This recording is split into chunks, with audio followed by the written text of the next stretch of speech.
ખ્રિસ્તી સુમાં આપ સર્વનું પ્રેમી સલામ. આજે લેન્ટનો 33મો દિવસ.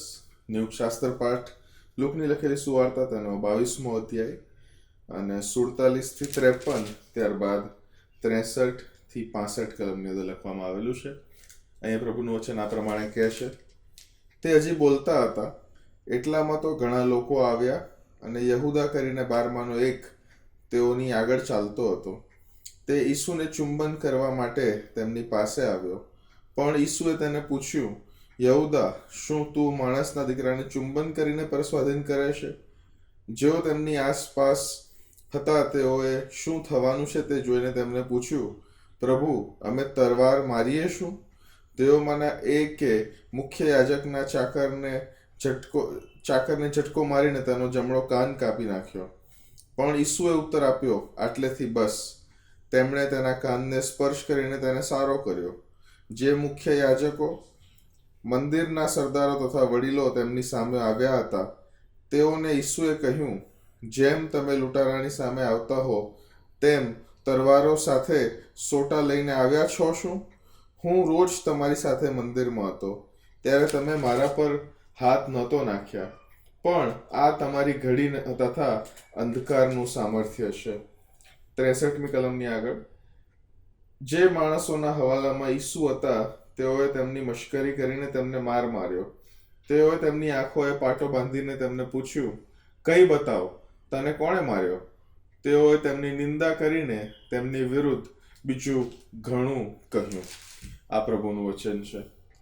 જો તમે 22મા અધ્યાયની 3જી કલમ જો તમે ધ્યાનથી વાંચો, તો 22મા અધ્યાયની 3જી કલમમાં લખ્યું છે કે યહૂદા, જે ઇશ્કારિયોત કહેવાતો, તે 12માંનો એક હતો, તેનામાં શૈતાન પ્રવેશ્યો. અને અહીંયા ગાડી હવે શૈતાનનું જે કામ હતું યહૂદાની અંદર પ્રવેશ કર્યા બાદ, તે હવે પરિપૂર્ણ થઈ રહ્યું છે. એટલે કે તે જે ડીલ કરી હતી યહૂદાએ, આપણે જોયું હતું અગાઉ, યહૂદાએ મુખ્ય યાજકની કચેરીમાં જઈને એક સોદો કર્યો હતો. ત્યાં આગળ ઈસુ ખ્રિસ્તને બારોબાર તેણે વેચી નાખ્યો હતો. અને વેચી નાખ્યો હતો એટલે એ લોકોએ ઈસુના બદલામાં તેને પૈસા પણ નક્કી કરી રાખ્યા હતા કે જો તું આ કરીશ તો અમે તમને આટલા પૈસા આપીશું. અને ત્યારબાદ હવે લખેલું હતું ત્યાં આગળ કે તે ઈસુને પકડવા માટે લાગ શોધતો હતો. He was searching four N opportunity. અને અહીંયા ગાડી હવે એક પરફેક્ટ ઓપોર્ચ્યુનિટી એને જોવા મળી જાય છે. કેમ? કારણ કે પ્રભુ ઈસુ ખ્રિસ્ત હવે 3 શિષ્યોની સાથે ગેથસેમનેની વાડી, જે જૈતુન પહાડના શરૂઆતના ભાગમાં જ છે, ત્યાં ગાડી ઈસુ ખ્રિસ્ત તેમની સાથે જાય છે. અને યહૂદાને એવું લાગે છે કે this is the perfect opportunity. એટલે યહૂદા ઇશ્કારિયોત, જેનામાં શૈતાને પ્રવેશ કર્યો હતો, તે ઈસુને પકડાવવાને માટે એ યહૂદી આગેવાનો સાથે, સિપાહીઓ સાથે, જેઓના હાથમાં લાકડીઓ હતી અને હથિયાર હતા, તેની સાથે તે લીડ કરીને એ જાય છે ત્યાં આગળ. મારા વાલાઓ, ઘણી બધી વાર મારા અને તમારા જીવનની અંદર અમુક આવા પાત્રો આવતા હોય છે કે જે પાત્રોને જોઈને મને ને તમને એ તરત જ ગુસ્સો આવી જાય.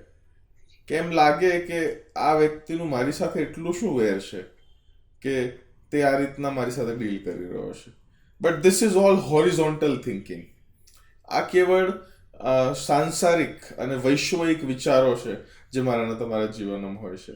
બટ એથી વિશેષ મારે ને તમારે હંમેશા એક વસ્તુ યાદ રાખવી જોઈએ કે બધાની ઉપર એક આત્મિક જે ડાયમેન્શન છે, આત્મિક જે પહેલું છે, તે વધારે પ્રભાવ પાડતો હોય છે. જ્યારે પ્રભુ ઈસુ ખ્રિસ્તમાં હું ને તમે વિશ્વાસ કરીએ છીએ, ત્યારે મારા વાલાઓ, એ જે સર્પ છે, એ જે પુરાતન કાળનો શૈતાન છે, એ જે ઉત્પત્તિ 3નો શૈતાન છે, જે સર્પ છે, હી ઇઝ નોટ હેપી. કારણ કે હવે ખરેખરમાં હું ને તમે એક ખ્રિસ્ત જેવા બનવાની એ પ્રક્રિયામાં અથવા એ પ્રોસેસની અંદર આવ્યા છે, અને ત્યાં આપણે પ્રભુ સાથેના સંબંધમાં આપણે પુનઃસ્થાપિત પણ થઈએ છીએ. એટલા માટે તેની નારાજગી એ વ્યક્ત કરે છે. અને નારાજગી કેવી રીતના વ્યક્ત કરે છે? શૈતાન વ્યક્તિઓનો ઉપયોગ કરે છે. એ વ્યક્તિઓનો ઉપયોગ કરવા દ્વારા એ મારીને તમારી ઉપર એનું જે વેર છે તે વાળવાનો પ્રયત્ન કરે છે. અને એ વેર વાળવા દ્વારા તેની ખરેખર ઈચ્છા એવી છે કે મારો ને તમારો જે ઈશ્વર પ્રત્યેનો વિશ્વાસ છે તે ક્યાંક ને ક્યાંક તૂટી જવો જોઈએ. That is his ultimate agenda, કે હું અને તમે એ ઈશ્વરને શાપ દઈએ, ઈશ્વર પરનો જે વિશ્વાસ છે તે છોડી દઈએ. એ અયુબના જીવનમાં તમે જો જુઓ તો અયુબના જીવનમાં તે જ બન્યું હતું, રાઈટ? એની પોતાની પત્ની પણ એને કહે છે કે તું ઈશ્વરને શાપ દઈને મરી જા. કેમ? કારણ કે એટલું બધું દુઃખ તેના જીવન પર આવી પડ્યું હતું. ત્યાં આગળ તો ડાયરેક્ટ સોર્સ શેતાન હતો, કેમ કે એ શેતાન જ પ્રભુની પરવાનગી લઈને અયુબ પર સતાવણી, દુઃખ અને વગેરે વગેરે વસ્તુઓ આણે છે. પણ મારા વાલાઓ, મારાના તમારા જીવનમાં પણ એવા ઘણા બધા પાત્રો છે જેનો ઉપયોગ શેતાન મારાના તમારા વિશ્વાસને ડગમગાવવાને માટે કરે છે. But do we allow those people કે તેઓ આપણા વિશ્વાસને ડગમગાવી દે? મારા વાલાઓ, પ્રભુ ઈસુ ખ્રિસ્ત આપણી માટે પ્રાર્થના કરે છે. આપણે અગાઉ જ જોયું કે આપણો વિશ્વાસ ખૂટે નહીં. And that is his prayer even now. જો તમારા જીવનમાં એવા પાત્રો છે કે જેઓ તમારા વેરી બનીને તમારા જીવન પર બેઠા છે, but let me tell you, it is ultimately a શૈતાનની કુયુક્તિઓ છે જે મને તમને પાડવા માંગે છે, જે આપણા વિશ્વાસને તોડવા માંગે છે. અહીંયા ગાડી યહૂદા ઇસ્કારિયોત એનામાં શૈતાન પ્રવેશ કરે છે અને હવે એક મોટા ગ્રુપને એ ઈસુ પાસે લઈ જાય છે. ઈસુ પાસે લઈ જાય છે અને આઈડેન્ટિટી જે હતી તે એ હતી કે જેને ચુંબન કરે તે ઈસુ છે, અને માટે તે ઈસુને જેને ચુંબન કરે છે તેને ત્યાં આગળ પણ રાબ્બી કહીને બોલાવે છે. પણ એના રિસ્પોન્સમાં પ્રભુ ઈસુ ખ્રિસ્તો તેને મિત્ર કહે છે. જો તમે 4 સુવાર્તાઓને તમે વાંચો, there is a very wonderful dialogue over there કે તું જે કરવાનું છે જલ્દી કર. પછી કહે છે ને કે યહૂદા, શું તું માણસના દીકરાને ચુંબન કરીને પરસ્વાધીન કરીશ? લુક અહીં આ પ્રમાણે લખે છે. પછી લોકોમાં વાતચીત ચાલુ થાય છે. લોકો કહે છે કે શું અમે હવે હિંસાનો ઉપયોગ કરીએ, અમે તલવાર કાઢીએ? તો પ્રભુ ઈસુ ખ્રિસ્ત તેને નકારાત્મક જવાબ આપે છે. પણ એટલામાં જ એક શું કરે છે? પ્રમુખ યાજકના ચાકરનો જમણો કાન કાપી નાખે છે. લુક નામ નથી લખતો, પણ બીજી સુવાર્તામાં નામ લખેલું છે, હી વોઝ પીટર. અને જે ચાકરનો કાન કાપવામાં આવે છે તેનું નામ માલખસ હતું. એ પણ હું તમે જાણીએ છીએ. અને એ જ માલખસનો એક સગો એ પ્રમુખ યાજકના કોર્ટયાર્ડની અંદર, ઘરના પટાંગણની અંદર એ પિત્તરને ઓળખી કાઢે છે કે શું તું તે જ નથી જેને અમે ગેથસેમની વાડીમાં જોયો હતો? અહીંયા ગાડી એ જે ડાયલોગ છે એ વાંચવા દ્વારા, સમજવા દ્વારા ઘણી બધી એવી વાતો છે જે મારા તમારી સમજણમાં ક્લિયર થાય છે. પ્રભુ ઈસુ ખ્રિસ્તને પકડાવવા માટે યહૂદા એ ટોળીને લઈને આવે છે. પ્રભુ ઈસુ ખ્રિસ્ત કહે છે, અલા તમે લાકડીઓ હથિયારો કેમ લઈને આવ્યા? અત્યાર સુધી, રાઈટ, પ્રભુ ઈસુ ખ્રિસ્ત જ્યારથી યરુશલેમમાં પ્રવેશ પામ્યા છે ત્યારથી એ એમની સાથે જ હતા. મંદિરમાં તેઓ અવારનવાર શિક્ષણ આપતા હતા. આ યહૂદી આગેવાનોએ એમને પકડવાનો પ્રયત્ન પણ કર્યો એમના શબ્દોની અંદર, but they were not able. પ્રભુ ઈસુ ખ્રિસ્ત કહે છે કે ત્યારે તમે હાથ ના નાખ્યા. પણ પ્રભુ ઈસુ ખ્રિસ્ત પછી ત્યાં એક બહુ રાઈટ વાત કહે છે કે આ તમારી ઘડી અને અંધકારનું સામર્થ્ય છે. ત્યારે તમે છોડી ના કર્યું, બટ ધીસ ઇઝ મેન્ટ ટુ બી. એટલા માટે જ મેં કહ્યું કે પ્રભુ ઈસુ ખ્રિસ્ત એમના જીવનને કેવળ એ હોરિઝોન્ટલી અથવા સાંસારિક રીતના જોતા નહોતા.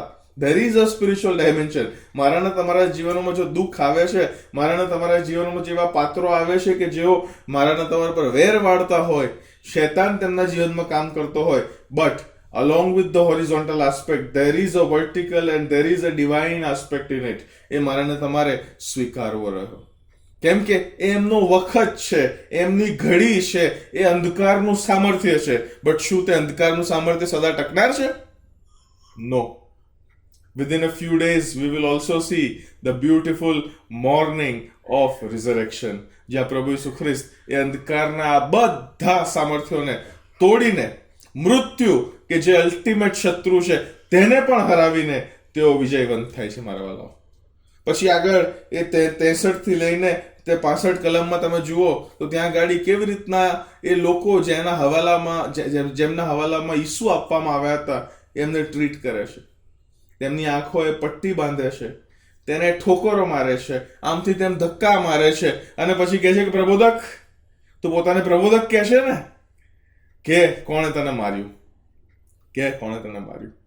મારા વાલાઓ, ખરેખરમાં આ લોકો જે કરી રહ્યા હતા, દે ડિડન્ટ નો, તેમને ખબર નહોતી, પણ તેઓ ખરેખરમાં પ્રભુના વચનો પૂરા કરી રહ્યા હતા.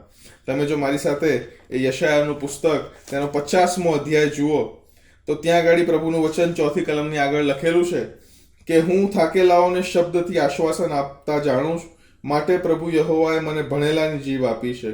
તે દર સવારે મને જાગૃત કરે છે. તે મારા કાનને જાગૃત કરે છે કે હું ભણેલાની જેમ સાંભળું. પ્રભુ યહોવાએ મારા કાન ઉગાડ્યા છે, તેથી મેં બંધ કર્યું નહીં અને હું પાછો હટ્યો. મેં મારનારની આગળ મારી પીઠ તથા વાળ ખેંચી નાખનારની આગળ મારો ગાલ ધર્યો. અપમાન તથા થૂં કરતા છતાં મેં મારું મુખ ઢાંકી દીધું નહીં.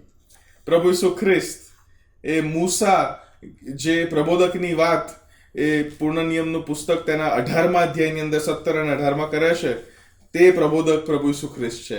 એટ ધ સેમ ટાઈમ પ્રભુ ઈસુ ખ્રિસ્ત એ એક સફરિંગ સર્વન્ટ પણ છે, એટલે કે દુઃખ વેઠનાર સેવક પણ છે, કે જે પ્રભુનું કામ પૂરું કરે છે, યહોવાનું કામ તેઓ પરિપૂર્ણ કરે છે. અને મારા વાલાઓ, આજે જ્યારે આ શાસ્ત્ર પાઠોને તમે વાંચીએ છે, લેટ અસ વન્સ અગેન બી રિમાઇન્ડેડ કે પ્રભુ ઈસુ ખ્રિસ્તે મારા અને તમારા માટે, કે આપણે બચાવી લેવામાં આવીએ માટે કેટલું બધું સહન કર્યું છે. મારા વાલાઓ, 2 કોરિન્થી તેનો 5મો અધ્યાય અને 21મી કલમ આ પ્રમાણે કહે છે, આપણે તેનામાં ઈશ્વરના ન્યાયપણા રૂપ થઈએ માટે જેમણે પાપ જાણ્યું નહોતું તેમણે આપણે માટે પાપરૂપ કર્યા. This is all done by Jesus Christ so that we can be saved. કે જેથી કરીને એમનું ન્યાયપણું મારા પણ તમારા પર આવે અને આપણો પાપ એમના પર થાય, એમના પર જાય. Let us always be in the awe of cross. પ્રભુ ઈસુ ખ્રિસ્ત વધસ્તંભ પર જે અચીવ કરવાના છે, પ્રભુ ઈસુ ખ્રિસ્ત વધસ્તંભ પર જે વિજય મેળવનાર છે, એને મારે તમારે કદી ભૂલવું ન જોઈએ અને એને કદી ટેકન ફોર ગ્રાન્ટેડ મારે તમારે લેવું ન જોઈએ. પ્રભુ ઈસુ ખ્રિસ્ત એ મારે તમારા માટે કેટલું બધું સહન કર્યું. તમે આ જે ઠઠ્ઠા લોકો એમના કર્યા એ બધી સુવાર્તાઓની અંદર ફરીથી એકવાર વાંચજો, એન્ડ યુ રિમેમ્બર કે પ્રભુ ઈસુ ખ્રિસ્તે એ મારે ને તમારા માટે સહન કર્યું. He did not need to do that. He did not need to do that. પણ કેમ કે પ્રભુ મને તમને પ્રેમ કરે છે, he did that. Let us be always reminded of this fact. પ્રભુ આપ સર્વને આશીષ આપો. આમેન.